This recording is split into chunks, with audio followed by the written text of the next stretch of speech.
আমরা এখন আছি ফেনী টাঙ্গুয়ার চত্বর। এই যে দেখতে পাচ্ছেন সাধারণ ছাত্রছাত্রীরা তাদের দাবি আদায়ের জন্য তাদের যে মানে বলিষ্ঠ কণ্ঠ যেটা আমরা দেখতে পাচ্ছি, তারা ন্যায়ের পক্ষে কথা বলছে। এটা কোনো ব্যক্তি দাবি না, এটা হচ্ছে ছাত্রদের অধিকার প্রতিষ্ঠার জন্য তাদের যে দাবি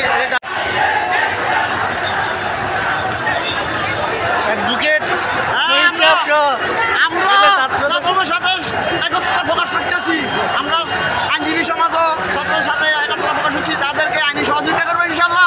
ছাত্রদেরকে বলবো তোমরা তোমাদের দাবি পূরণ না হওয়া পর্যন্ত এই আন্দোলন চালিয়ে যাবে ইনশাল্লাহ। তোমাদের সাথে সকল পেশার মানুষ, সাধারণ জনতা একত্রতা প্রকাশ করেছে।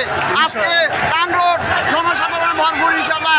মানুষ আর মানুষ, মানুষের চতুর্দিকে মানুষ আর মানুষ, সবাই জনতা আপনাদেরকে ছাত্র জনতাকে সারা দিয়েছে ইনশাল্লাহ।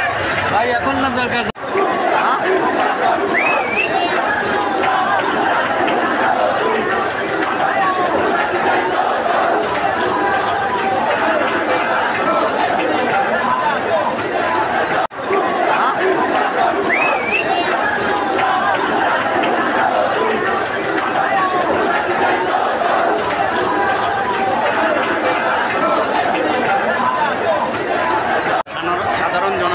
যে ছাত্রদের দাবি, ওই দাবির সাথে দেখতে পাচ্ছেন তারা বিভিন্ন দিক থেকে তাদেরকে যে উৎসাহ, মানে এটা সাধারণ জনগণের যে একাত্মতা, এটা আজকের অবস্থান দেখলে বোঝা যায় যে জনগণ সবসময় ভালো কিছুর সাথে আছে ইনশাল্লাহ।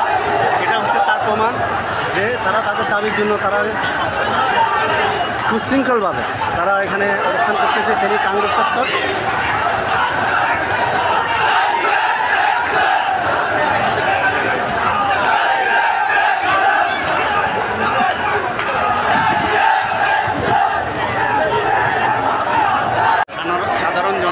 যে ছাত্রদের দাবি, ওই দাবির সাথে দেখতে পাচ্ছেন তারা বিভিন্ন দিক থেকে তাদেরকে যে উৎসাহ, মানে এটা সাধারণ জনগণের যে একাত্মতা, এটা আজকের অবস্থান দেখলে বোঝা যায় যে জনগণ সবসময় ভালো কিছুর সাথে আছে ইনশাল্লাহ। এটা হচ্ছে তার প্রমাণ যে তারা তাদের দাবির জন্য তারা সুশৃঙ্খলভাবে তারা এখানে অবস্থান করতেছে ফেনী টাঙ্গুয়ার চত্বর।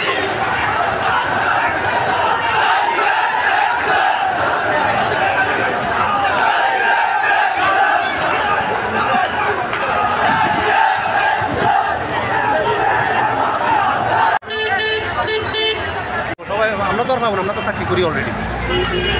হ্যাঁ, আমরা তো চাকরি করি, আমাদের তো দরকার নেই, কিন্তু ওটা নেক্সট জেনারেশন যেন ন্যায্য অধিকারটা পায় তাদের। তুমি একটু দাঁড়াও, আমি তোমার